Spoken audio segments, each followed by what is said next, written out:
Welcome to the inaugural episode of River Styx Nonfiction Q&A series, RSNF. I'm Claire Walla, co-editor of Nonfiction at River Styx, and I'm joined by River Styx assistant editor, Matt Torralba Andrews. Today we'll be discussing the collage essay, A Slow Process, written by our guest, Jane Wong. Jane is the author of 2 books of poetry, How Not to Be Afraid of Everything and Overpour, as well as the memoir Meet Me Tonight in Atlantic City. She holds an MFA in poetry from the University of Iowa and a PhD in English from the University of Washington, and is currently an associate professor of creative writing at Western Washington University. Thank you for being here, Jane.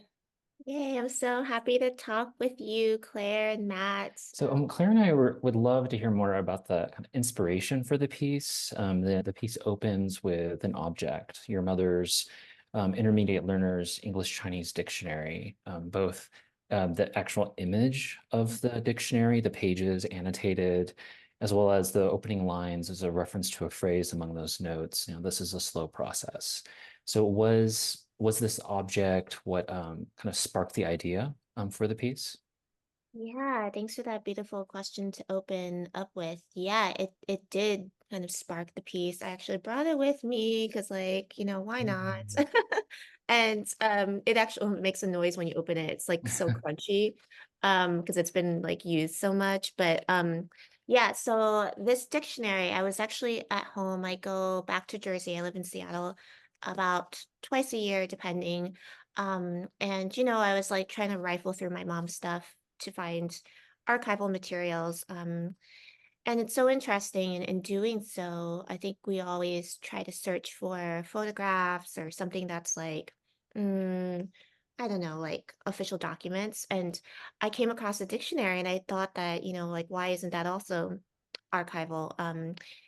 Something that we might not necessarily think as having that kind of historical power, but it totally does because obviously the words that she wrote on the side of the dictionary was written down at a very particular time in her life when she was going through a divorce with my father. And to me, that's like a portal into, that particular time in her life and who she was and what she was trying to articulate. So it definitely started with the dictionary. I think for me, my process generally is really based in kind of like finding materials. Uh, Definitely struggle with like hoarding for sure and like so many notebooks and so many little things and little altar spaces, which is actually the next project I'm kind of working on, is kind of like digging into, I think, a lot of the elements of my family's like difficulty with hoarding and immigrant hoarding in particular, with food and clothes and Mm. materials that have this attachment to it in terms of memory. But I'm going fiction. I'm not doing nonfiction for it. It's a little too close to the heart, I think, to do something like that for me, at least for now. But yeah, my process always begins in collecting. I'm a big collector of things. And I have in my notebook, which is a multitude of things. Like it's a physical notebook, it's my phone, it's even taking a photograph, like photos of things, are like little mental notes that go into something I ultimately put into a Word doc called the compost pile. And my compost pile is like, I don't know, probably 80 pages long of a Word doc. And I just throw random stuff in there. And then I just basically, when I want to start writing, I will just pull maybe 10 things, 10 items from the compost pile, and write through them on the page, and then I throw them back. Sometimes, not all of them. I might probably throw back 3 pieces, which is helpful if you're working on a collection because then repeated themes or images show up because I throw it back into the compost. But that's how I write pretty much. Because I don't like to start from a blank page, so I need something that I can start with and not feel overwhelmed by like, what am I gonna do? But to go back to the collage elements of the Mhm. essay, it's so visual, especially seeing the dictionary there that you have. Yeah. I can imagine, I mean, you talk also about the layers of time and history and relationships, and the visuals feel so important to creating the ambiance of what the essay is. And I wonder if you always knew from the beginning that it was going to be a collage essay. Mhm. Yeah, thank you for that, Claire. I don't know if I did, to be honest. I was kind of working more with the words that my mom wrote in the book. Like there's so many that I didn't even get to do. So I wonder if I'm gonna keep coming back to this. Like there are words like sabotaged, um, amicably, abandoned, spark, chemical, disaster, debris, targets, relevant, profanities. Really interesting to think about all the words that she has in here.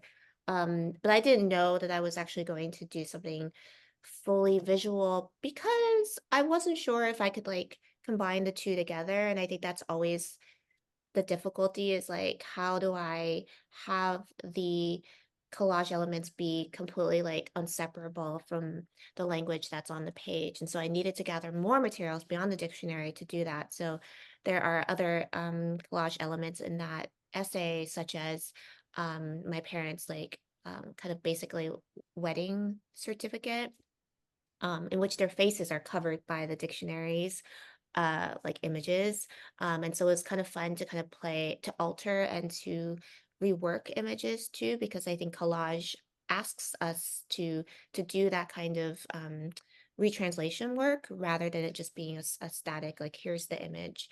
And then kind of like I realized if I'm working through my mom's archival materials, and trying to kind of braid in my own experience with what I'm working through, what I'm experiencing with my ex-fiance, like I needed to also include elements too from my own life. And so that was also kind of like a challenge and to consider, what can I also bring akin to the dictionary of sorts. And I think that's always the challenge is like uh kind of like suturing it all together.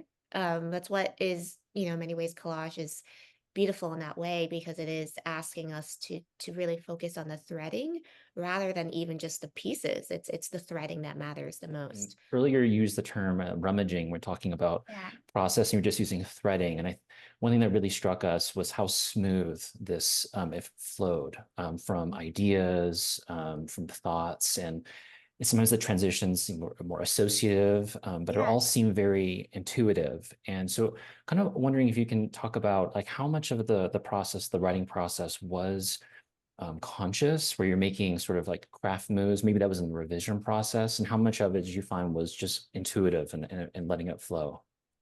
Great question. A lot of it is associative or intuitive. To be honest, like even working through, some passages like brought up certain memories I think I didn't remember that I had. In one particular scene, my ex is like watching a particular television show, and I kind of like forgot that, but it brought only because I had been talking about a word that my mom had written in her dictionary, did that lead me to thinking about that, writing that particular scene. Mhm. And so that was like a surprising moment for me in that association. Or even going backwards, like thinking about like, um, you know, my mom had told me like that she knew this was going to happen to me, which is kind of a weird kind of witchy way to say like sorry that you're going through this, but like I went through it and I kind of knew you might be fated. We're like my mom has this basically theory that we are literally the same person, just in like different timelines. Like she always calls us like these mirror images of each other. I wrote about this in my memoir, but she says that we're both moths. Well, not moths, we're the blinding light. That's it. We're the blinding light that can kill a moth, is what she says, which is kind of intense. But she's just like, we attract certain energy, and but we have to be together to make the big, like bright, glowing orb. Like it can't be just one of us. And so it's like the collective power can attract people to anyway in kind of really intense way. She's a poet in her own right, even though she, obviously she didn't get to go to school for it or kind of have that part of her flourish truly. But I think I get a lot of my imagination and language through her storytelling, basically. But yeah, it's mostly associative. In revision, it's definitely trying to make some of those like, yeah, embroidery threads like thicker or just kind of more transparent or like clear. Um, because I think sometimes it's kind of like a dance between like being a little more subtle and then being a little more heavy-handed. And I like both approaches. I feel like it's really helpful, I think, for myself and also hopefully for the reader to kind of see the times in which I'm like taking you somewhere, like leading you somewhere very specifically, and other times in which you kind of have to like jump and leap with me and have faith in that connection. But that's the beauty of lyric essay, is that there is a bit more openness to it. And I've never been a linear writer. My memoir also is not linear at all. And I always think about how like form is so tied to our experiences, right? When you're talking about migration, when you're talking about abusive relationships, like this is something that is going to be not straightforward.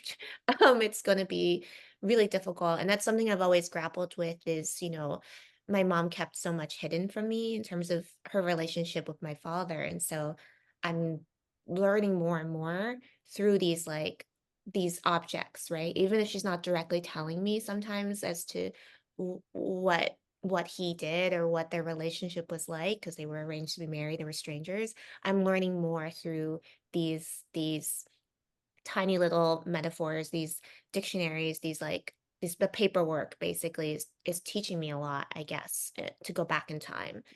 The last question, we wanted to ask if you had any nonfiction recommendations. I just had a conversation with Morgan Parker. I want to say just this past week for her new book, You Get What You Pay For, which I conveniently have my arc right here. But I love this. I love this essay collection because it speaking of like threading or like kind of collecting, there's so much in here that's like personal narrative, but also historical research, critical engagement of theory texts, but also like YouTube videos and cultural like commentary and television. And I don't want to spoil book, obviously, but I feel like I really loved reading this essay collection because it does literally ask you to do that work. Like I would read something on page like 150, and then I have to go back to page 50 because there was an echo there. It's so brilliant.